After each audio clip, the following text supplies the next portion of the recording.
Olá, bom dia, boa tarde, boa noite.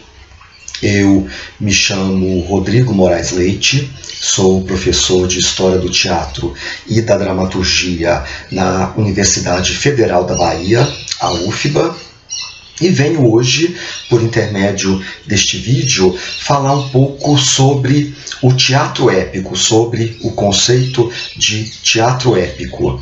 Lembrando que este vídeo ele faz parte das contrapartidas sociais de um projeto chamado Portas Abertas, que foi contemplado pelo PROAC, o Programa de Ação Cultural do Governo do Estado de São Paulo, na categoria de manutenção de espaços culturais. Então, este vídeo, que está sendo neste momento gravado, ele é uma contrapartida desse projeto, relacionado a esse projeto Portas Abertas, contemplado pelo PROAC na categoria de manutenção de espaços culturais, mais especificamente do Teatro Marcelo Denner, lá de São José dos Campos. Enfim, é claro que esse tema é um tema extremamente amplo, extremamente rico, complexo, daria para poder fazer um curso tranquilamente de pós-graduação acerca desse tema. Ele possui uma bibliografia muito farta, inclusive em português, então não haveria nenhuma dificuldade em elaborar um curso de pós-graduação acerca desse tema, mas não é o caso, evidentemente. Aqui eu vou só falar de algumas linhas gerais, digamos assim, de pontuar algumas questões que eu considero assim fundamentais. Vejamos, olha só, na verdade, o teatro, pelo menos o teatro de matriz ocidental, quando eu estou falando teatro, estou falando basicamente aqui de um teatro de matriz ocidental, cujo berço, bem ou mal, apesar de todos os pesares e de todas as ressalvas que nós possamos fazer, é a Grécia. É a Grécia Antiga, a Grécia do século VI e V a.C., onde uma determinada matriz de teatro dramático se desenvolveu e que vai ser a base, de certo modo, de todo o teatro ocidental, de todo o teatro produzido aí no chamado Ocidente, de lá para cá. O teatro, ele sempre foi, na verdade, épico. Ele nunca foi, de fato, plenamente dramático. Isso aqui é interessante da gente observar aí. Eu acho que é o primeiro apontamento que eu gostaria de fazer neste vídeo. Embora o gênero dramático ele se refira a um teatro dentro de uma noção mais lato, mais larga acerca desse conceito, nós podemos dizer que drama, teatro dramático, é aquele teatro que se liga a um texto. É aquele teatro que normalmente é a manifestação cênica de um texto pré-figurado, na forma de uma peça de teatro, em que personagens que imitam uma ação dialogam entre si e propõem uma narrativa, uma narratividade, uma fábula totalmente presentificada, totalmente em que tudo acontece aos olhos do espectador. Então, essa é a ideia básica de teatro baseado em drama. É aquele teatro que, em tese, sempre em tese, porque não há como falar assim ao pé da letra em gêneros puros, mas pensando assim num tipo ideal de teatro dramático, seria um teatro totalmente calcado num texto, de personagens que dialogam e imitam uma ação, e um texto em que o narrador, o autor, ele se esconde por completo, já que uma outra ideia a respeito do drama, esta um pouco mais estreita, diz respeito ao fato do drama ele ser um tipo de narrativa, né, que se dá de maneira absoluta, em que o narrador desaparece por completo, né? Ele é fechado, ele é autocentrado e ele é absoluto, no sentido de que qualquer resquício, né, qualquer sinal de um eu épico de alguém que está narrando aquela história deva desaparecer. Essa que é a ideia básica.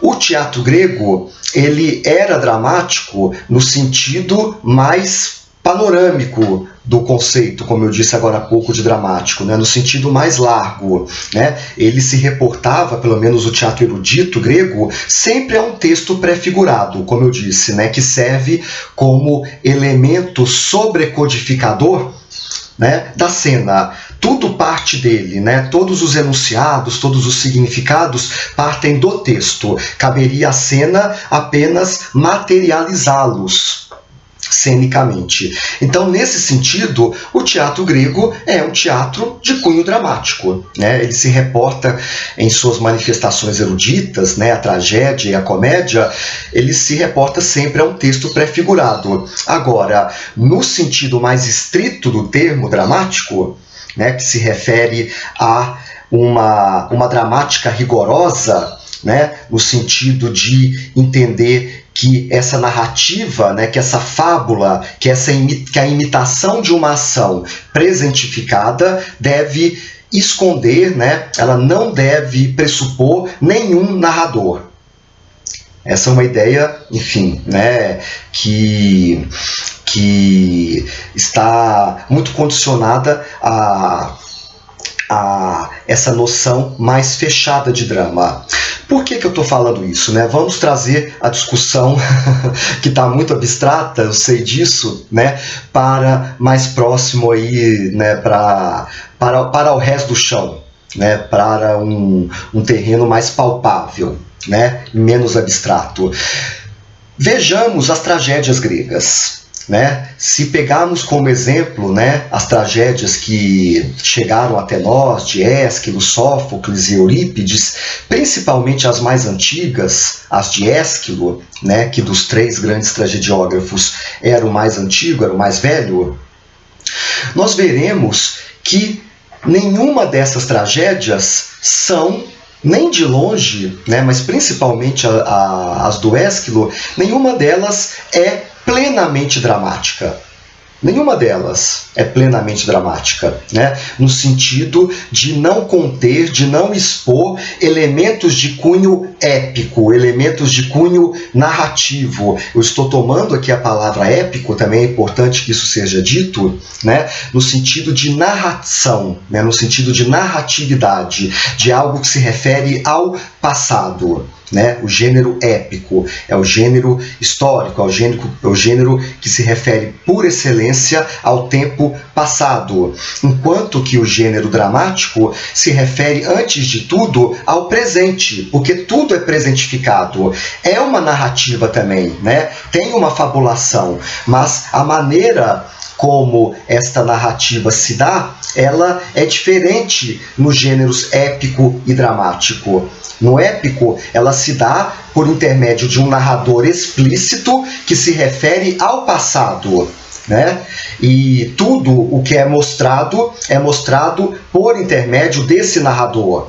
Ao passo que no gênero dramático, em tese, como eu disse, né, esse narrador desaparece e tudo é presentificado. A narrativa, ela existe, mas ela se dá no decorrer do tempo e de um espaço comprimidos, né, que deem conta, né, de narrar tudo isso, de toda uma ação, né, só que de maneira plenamente presentificada, com atores em cena dialogando, né? Enfim, vamos então aos exemplos, né, que eu acho que eles são bem esclarecedores. Peguemos as duas tragédias mais antigas que chegaram até nós. Existe uma polêmica, eu sei, entre os estudiosos a respeito de qual seria dessas duas a mais antiga. Isso não vem ao caso agora, mas sabemos que são as duas mais antigas tragédias remanescentes aí do mundo grego, que seriam as Suplicantes e os Persas, ambas de Ésquilo.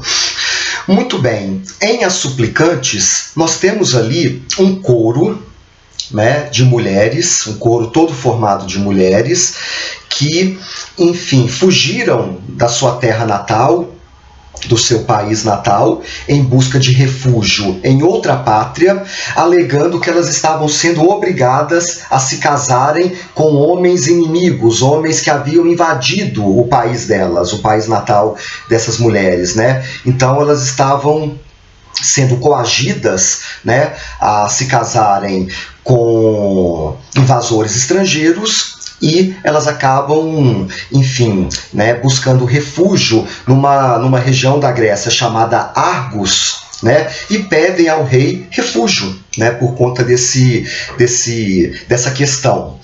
Enfim, a peça, né, a tragédia, ela praticamente não tem ação nenhuma, né? Ela praticamente não possui nenhuma ação. O que nós temos ali é um coro, né, como bem diz o título da tragédia, de suplicantes, de mulheres que suplicam, né, para que obtenham, né, abrigo num país estrangeiro, para que não sejam obrigadas a se casarem com homens que elas não amam, que elas nem conhecem, né, que são, na verdade, inimigos, né, invasores estrangeiros. Então, você não percebe o delineamento de nenhuma ação no tempo presente. Tudo é narrado, tudo já aconteceu no passado, né? Cabe ao coro das suplicantes, né, repetir, né, em inúmeros momentos os motivos que a levaram, né, até as portas lá da cidade, lá de Argos, para implorarem, né, abrigo na cidade. E é só isso. Então, não é um drama nesse sentido mais estrito do termo, em que você tem uma ação que acontece no tempo presente, né, e que caminha para o futuro, caminha para um desenlace, para uma solução, né, no futuro. Essa é a ideia, é um dos princípios, né, da ideia de drama também, né, acerca do conceito de drama. Isso a gente não encontra principalmente nas primeiras tragédias gregas. A mesma coisa com os persas, né? Em Os Persas, nós temos um coro de anciãos persas que dialogam com a rainha-mãe sobre os erros cometidos pelo rei, né, o Xerxes, de ter invadido, de ter querido invadir, né, o mundo ocidental, alegando que o Império Persa deveria ser um império, né, circunscrito apenas ao Oriente, né, e que essa desmedida de Xerxes levaria, né, o mundo persa, né, o povo persa, a vivenciar uma catástrofe, né, e, enfim, a mesma coisa acontece. O coro, né, ele serve para narrar. Ele fala, né, o tempo todo, embora ele dialogue com uma heroína no presente, né, a função dele é totalmente narrativa, no sentido de se referir ao passado, é totalmente épica, né, no sentido de falar de ações que aconteceram no passado e que podem, né, repercutir no presente, mas de todo modo ações que aconteceram no passado, né? No tempo presente você só tem um diálogo ali, né, entre o coro e a rainha-mãe, basicamente, né? Claro, estou, enfim, resumindo ao máximo possível. Então, esse elemento épico que o coro grego sempre carregou, ele vai permanecer ao longo do tempo, embora de Ésquilo a Eurípides a gente perceba claramente, né, que esse elemento vai sendo cada vez mais deixado de lado, ele vai perdendo a importância. Então, né, no intervalo de tempo compreendido entre Ésquilo e Eurípides, passando evidentemente por Sófocles, é claro, né, nós podemos dizer que a tragédia grega sofreu um processo de dramatização. Ela foi se tornando ao longo do tempo cada vez mais dramática. E um dos sinais, né, um dos efeitos, né, dessa dramatização, sem dúvida nenhuma, é uma certa hipotrofia do coro. né, o coro vai perdendo a importância. O coro, né, ao ser cada vez mais um penduricalho, né, ao se tornar já com Eurípides quase que um penduricalho, né, mantém-se a forma, mas se percebe que ele não tem mais, ele não exerce mais as funções que ele exercia antes, de caráter épico narrativo, né, de se referir ao que teria acontecido antes daquela ação presentificada que está sendo mostrada, né, em cena acontecer. Então a gente percebe que a tragédia grega foi ficando cada vez mais dramática nesse sentido, ou, em outras palavras, ela foi se tornando cada vez menos épica, menos narrativa, né? A fabulação, né, ela era levada a efeito somente pela ação dramática, né, por aquilo que acontecia em cena sob o olhar do público, e não por intermédio de diálogos que se referiam ao passado, né, diálogos de cunho, como eu disse, épico. Não, pelo contrário, o diálogo dramático, né, é um diálogo carregado de futuro. Pelo contrário, é um diálogo que serve à ação, serve ao conflito, né? E ele é carregado de futuro, ele serve para encaminhar uma determinada ação para o futuro, e não para retroceder ao passado, ao que aconteceu antes do tempo presente, né? Então, nesse sentido, a gente percebe que sim, né, que de Ésquilo, passando por Sófocles e chegando em Eurípides, a gente percebe que o coro foi perdendo, né, importância, e o coro é, por excelência, o elemento narrativo, né, que vai, de uma certa forma, funcionar na tragédia grega sempre como uma espécie assim, de corpo estranho, né? De um gênero, no caso o gênero dramático, né, que parece que não havia se desgarrado completamente de um gênero mais antigo do que ele, que é o gênero épico, né? Lembrando que quase todas as tragédias, com exceção de Os Persas, mas quase todas, né, somente com essa exceção, são inspiradas nos grandes poemas épicos de Hesíodo, de Homero, né, principalmente deles. Então elas carregam, né, a tragédia grega, embora inserida no gênero dramático, né, é teatro, é texto para ser encenado, sempre carregou consigo esse elemento de cunho épico, né, consubstanciado principalmente no coro, né? Isso é muito evidente nas primeiras obras remanescentes do Ésquilo, As Suplicantes e Os Persas, né? Acho que são os dois melhores exemplos, e ao longo do tempo nós percebemos que, né, embora o coro fosse perdendo sua importância ao longo do tempo, né, ele nunca foi de fato retirado, né? Porque, em primeiro lugar, ele remetia aos ritos dionisíacos, né? E a tragédia, embora de Ésquilo a Eurípides, ela também tenha se secularizado, mas isso é um outro assunto, né, já abordado inclusive pelo Nietzsche, lá no seu estudo, né, A Origem da Tragédia. Mas, embora a gente observe que de Ésquilo a Eurípides a tragédia tenha se secularizado, perdido, né, os seus laços com os ritos dionisíacos, ela nunca de fato perdeu, né? Claro que esses laços foram se esgarçando ao longo do tempo, sem dúvida, mas nunca a ponto de perder a referência com os ritos por completo. A mesma coisa no que tange a forma, né?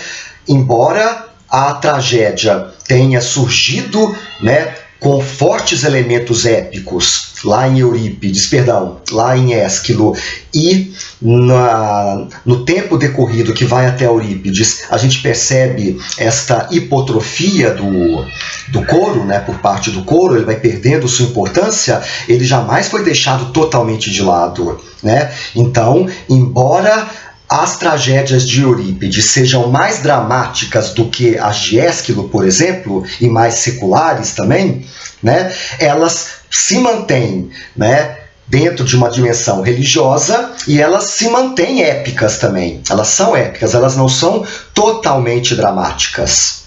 Então, podemos dizer que no que tange as tragédias e também no que tange a comédia antiga grega, né, a comédia aristofanesca, a comédia de Aristófanes, podemos dizer, né, tratar-se de uma dramaturgia totalmente épica, carregada de elementos épicos, né, elementos ligados ao passado, a uma narrativa que se faz de uma maneira em que um eu épico, alguém que narra, né, se manifesta. Essa que é a questão, né? E esse narrador, esse eu épico, pelo menos nas tragédias gregas, ele se faz presente principalmente por intermédio do coro, né? Por mais que ele tenha, como eu disse, perdido aí parte de suas funções, né, se tornado menos importante ao longo do tempo. Mesmo em Eurípides, né, mesmo suas tragédias são carregadas de elementos épicos. Ok? Muito bem. E na Idade Média? Né? É claro que não dá para adentrar em muitos detalhes aqui, né, porque, como eu disse, o tema é muito extenso, mas podemos dizer que na Idade Média a situação também não se altera muito. Os principais gêneros do teatro medieval, especialmente os gêneros do teatro medieval sacro, os milagres, os mistérios e as moralidades, também compõem um tipo de dramaturgia carregada de elementos narrativos. Né? Elas não são nem de longe, né, puramente dramáticas, em que tudo é presentificado, em que o narrador, o eu épico, desaparece por completo, né? E uma das decorrências disso, né, tem a ver também com a questão das unidades de tempo, espaço e ação, a respeito das quais eu falarei daqui a pouquinho, porque é quase que um corolário, né, podemos dizer assim, de uma dramática rigorosa, né, que ela contém a regra das 3 unidades, mas de todo modo, na dramaturgia medieval, na dramaturgia encontrada ali na época da Baixa Idade Média, né, séculos 13, 14, 15, os milagres, as moralidades e os mistérios, a gente percebe uma série de elementos de cunho épico. Né? Elas abarcam arcos temporais gigantescos, enormes, então elas não trabalham com a ideia de contenção dramática, né, de um tempo mais reduzido possível, né? Muitas vezes elas possuem narradores explícitos, né, que se colocam em cena, né, narrando explicitamente aquilo que aconteceu no passado, né, que é algo que uma dramática rigorosa, em tese, rejeita. Né? Então, o teatro medieval também não é um teatro plenamente dramático, ele é parcialmente dramático, né? Assim como o teatro grego, né? De acordo com o conceito que eu aqui estou utilizando de dramático, né? Em seu sentido mais largo. Dramático é qualquer teatro que se reporte a um texto, né, a uma peça teatral, e dramático é um tipo de narrativa em que não existe nenhuma forma em que o narrador se esconde por completo. Né? É um absoluto, é uma narrativa que se dá de maneira absoluta, né, de maneira presentificada, e, enfim, que não requer, né, ou pelo menos se esconde ao máximo qualquer artifício narrativo, né, que se refira ao passado. Tudo é presentificado, uma ação que se dá no presente e se dirige para o futuro. Né? Essa que é a ideia básica de um sentido mais estrito de drama. É bom repisar, né? Eu sei que isso já foi falado, mas não custa repisar para que não incorramos aí em confusões a partir de agora. Né? E aí alguém poderia me questionar e dizer: bom, Rodrigo, então o teatro renascentista, né, ele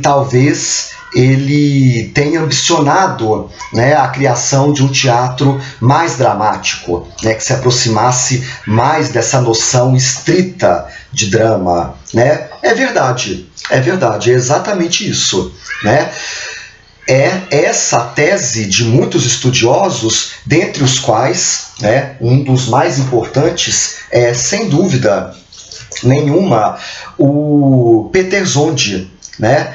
Ele fala a esse respeito, né, em certas obras como essa aqui, por exemplo, que é a Teoria do Drama Burguês, né, que é uma obra póstuma lançada em 73. Ele morreu em 71, se não me engano, o Péter Zond, né, que é um teórico húngaro da maior importância, e ele possui aí alguns estudos muito significativos sobre teatro épico e particularmente sobre dramaturgia épica, né? E ele vai dizer basicamente, né, claro que eu estou aqui resumindo ao máximo as teses dele, que são complexas e extremamente instigantes, né? Mas ele vai dizer que drama, ele trabalha para... é importante dizer que ele trabalha com essa noção mais restrita de drama, mais restrita, né? De que drama é um absoluto, né?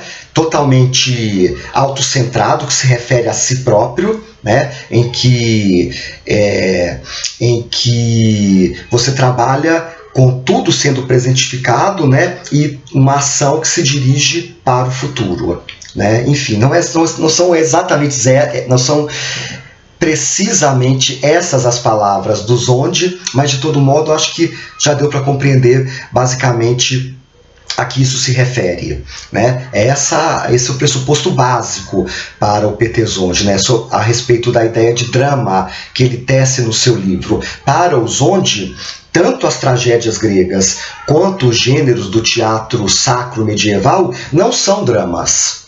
Né, não podem ser considerados dramas, porque carregados de elementos de cunho épico-narrativo. Né?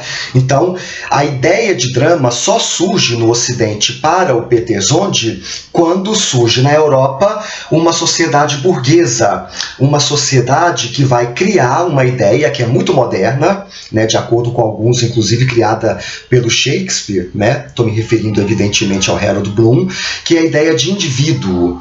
Né? A ideia de indivíduo pleno, autônomo, autoconsciente, né? Essa ideia que não existia no mundo grego e também não existiu na Idade Média, ela surge na modernidade ocidental, mais especificamente depois do Renascimento. Ela é que vai gerar as condições sociais, mentais, né, para o surgimento do drama, mais especificamente, né, acrescentando ao substantivo um adjetivo importante, mais especificamente do drama burguês, né?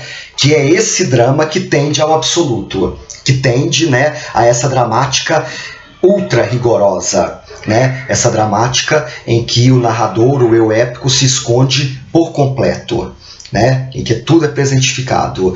Então, é no Renascimento que essa ideia começa a ser elaborada, começa a surgir, né, enquanto um projeto, vamos dizer assim, né, que tem muito a ver também com a introdução do Aristóteles, né, no contexto renascentista ali da Itália, da Europa de maneira geral, né, nos séculos XV, XVI e XVII, em que o Aristóteles se tornou uma ortodoxia estética em muitos países, muitos não, mas principalmente Itália e França, né? Mais especificamente a França, né? Em que os princípios, né, supostamente aristotélicos, porque a gente sabe que, na verdade, essa estética rigorosa, essa ortodoxia, ela era muito baseada não exatamente em Aristóteles, mas nos comentaristas italianos, holandeses, que se debruçaram sobre a obra dele, né?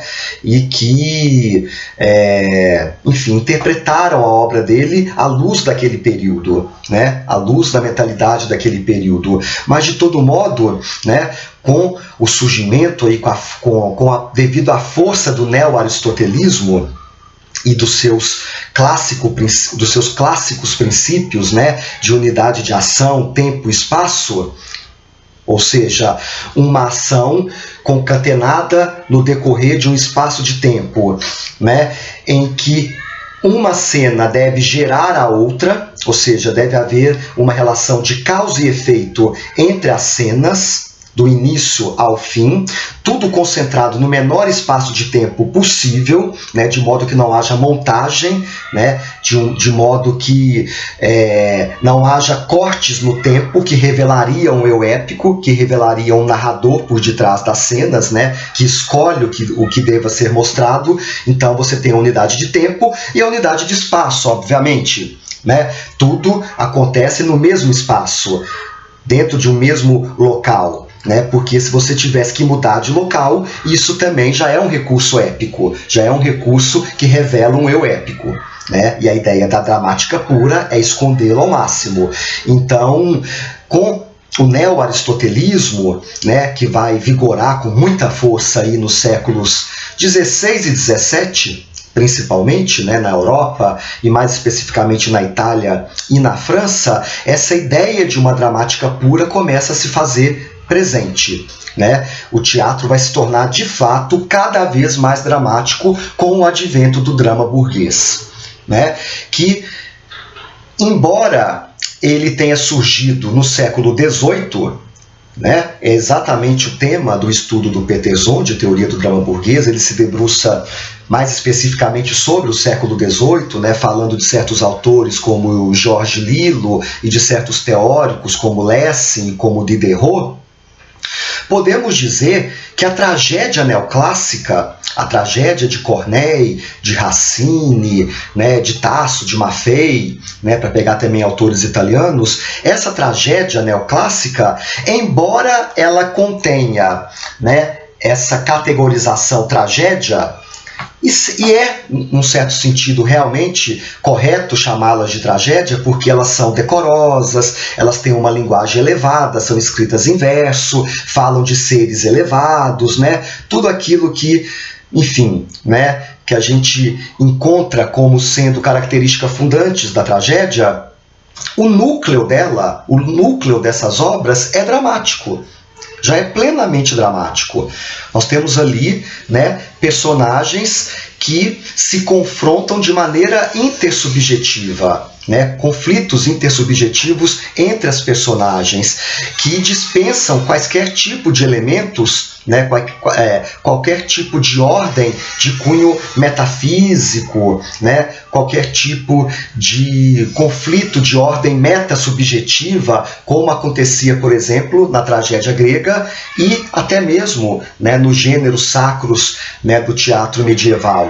Então, a partir aí dos séculos 17, 18, 19, a gente vai ver a formação de uma dramática, né, cada vez mais pura, cada vez mais de uma dramaturgia cada vez mais dramática, né, que vai desembocar na chamada peça bem feita.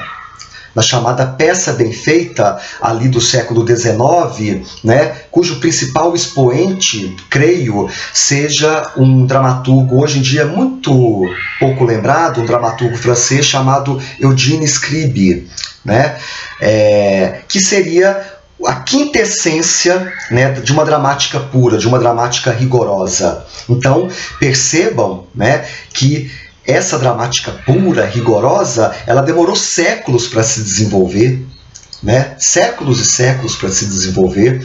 Ela surge como teoria no Renascimento, por intermédio, né, dos intérpretes lá de Aristóteles, né, o neo-aristotelismo. Vai refletir numa produção trágica ali do século XVII, XVIII, né, que vai, como eu disse, que vai, embora, né, contém esse título tragédia, que no fundo eram dramas, né? A tragédia raciniana, a tragédia corneiana, elas são muito dramáticas, muito mesmo, elas não têm coro, né? Os deuses desaparecem por completo, ou pelo menos o papel deles, né, exercido por eles, desaparece por completo. Então, nós temos ali já o esboçar de uma dramática pura, ultra rigorosa, né? Um núcleo dramático, eu costumo dizer assim, dentro de uma casca trágica, né? Então, na tragédia neoclássica, você tem a casca da tragédia, né? O decoro, a versificação, né? Os seres elevados, mas o núcleo é profundamente dramático, né? Tem ali unidade de tempo, de espaço, de ação, personagens plenamente autônomos, autoconscientes de si, né? Cujos conflitos são basicamente interpessoais, né? Tudo aquilo que, de acordo com as ideias do Petersonde, caracterizaria a ideia de um drama puro, né? E depois, no século XVIII, né, nós temos ali, de fato, o nascimento do drama burguês, com George Lillo, com Diderot, com Lessing, né, no plano aí da teoria, mas essa dramática vai ter que atravessar ainda o século XIX para se fazer presente, né, para se fazer, enfim, para que, de fato, né, ela tenha se desgarrado totalmente dos elementos épicos, se é que um dia se desgarraram, mas se isso aconteceu, foi de fato com o surgimento da chamada peça bem feita, né, no século XIX, ali em meados do século XIX, né, e um nome importante dentro dessa configuração aí dramatúrgica é esse dramaturgo francês, né, o Eugène Scribe. Enfim, e a partir de então, pronto, né, o teatro finalmente, né, e principalmente a dramaturgia, se livraram dos elementos épicos. Finalmente teremos um teatro, a partir de então, plenamente dramático. Não, não, porque a partir do momento que essa forma, a forma burguesa, tornou-se hegemônica, né, adquiriu a sua plena configuração, ela já entrou em crise. Né? Crise essa que vai ser abordada num outro livro do Petersonde, eu não estou com ele aqui no momento, mas que é Teoria do Drama Moderno, né? Que é um outro livro, um clássico, né, que ele lançou em 1956 e que trata exatamente disso, da epsização do drama a partir de Ibsen. Ibsen recebe de Scribe o formato da peça bem feita, né, do drama absoluto, do drama perfeito, né, e a partir dele a gente vai ver um processo, o reinício de um processo de epsização, né, a crise da forma hegemônica, ou seja, o drama volta a cada vez mais absorver elementos de cunho épico-narrativo, que vão desembocar, por exemplo, no teatro do Bertolt Brecht, né, que seja o ápice desse processo, né? Não é à toa que ele vai chamar o seu teatro de teatro épico dialético ainda por cima, né? Então a gente percebe que no decorrer da história do teatro ocidental, né, um teatro plenamente dramático praticamente nunca existiu, né? Ou se existiu, podemos dizer que existiu de fato, né? Existiu durante pouco tempo, né? Ele se tornou hegemônico durante pouco tempo. A maior parte dessa trajetória, na maior parte dessa trajetória, a presença de elementos épicos, né, nesse teatro sempre foi assim explícita e aceitável, né? Nunca foi nem contestada. Então, esse drama puro, né, ele é um projeto, ele funcionou muito mais como um projeto do que como uma realização de fato, né? Porque, como eu disse, ele vigorou de fato durante relativamente pouco tempo. Vamos dizer que entre os séculos 17 e 19. Basicamente, né? Esse teria sido o momento em que o teatro dramático puro viveu o seu auge. Antes e depois desse momento, né? Não, né? Antes ele era carregado de elementos épicos e depois os elementos voltam à tona, né, por intermédio de outras forças, né, de outros tipos de conflitos, como por exemplo o conflito de classe, né, ou o conflito intrasubjetivo, o conflito dos homens consigo mesmos, né, elementos que vão servir, que vão potencializar o caráter épico da dramaturgia moderna, né? Lembrando que o Petersonde ele associa moderno com épico, né? O teatro moderno é o teatro épico, né? Ele faz essa associação claramente. Acho que é importante também que isso seja dito, né? Enfim, eu tentei aqui em 40 minutos, né, propor aqui uma trajetória de 2000 anos do teatro ocidental, né, tentar fazer aqui um resumo, né, do teatro ocidental, tentando entender, né, como que elementos épico-narrativos atuaram desde a época do século VI a.C. até o advento do modernismo teatral, né? Até mais ou menos meados do século XX, com a obra de Bertolt Brecht, que seria o auge da epicização do drama, né? O auge desse projeto, de certo modo, antidramático, né? Não é à toa que o Brecht vai se opor, antes de tudo, a Aristóteles, né? Ele vai colocar como seu grande adversário o Aristóteles, né? Chamando esse teatro dramático de teatro aristotélico, né? E se colocando a favor de um teatro épico, né? De um teatro que explicita seu elemento narrativo sem pudor, né? Sem pejo.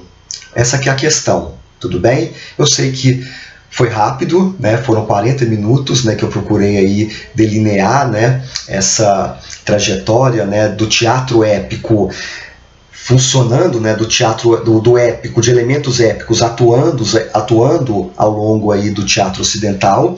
Espero que tenha sido útil, né, essa minha exposição aqui, né, lembrando que ela faz parte, como eu disse, de um projeto, né, chamado Portas Abertas, e este vídeo é uma contrapartida social desse projeto, contemplado com dinheiro público, né, com dinheiro do governo do estado de São Paulo. É isso, né, foi um prazer participar, gostei muito, enfim, né, espero ter contribuído aí do meu modo para uma introdução nesse tema, né? Acho que essa é a questão, né? Aqui quem passou por esse vídeo provavelmente está assim, eu entendo que quer se iniciar nesse tema, né? E acho que, né, talvez encontre nesse vídeo algumas ferramentas, alguns subsídios interessantes a esse respeito. É isso. Bom dia, boa tarde, boa noite a todos e todas. Um grande abraço e quem sabe até uma próxima.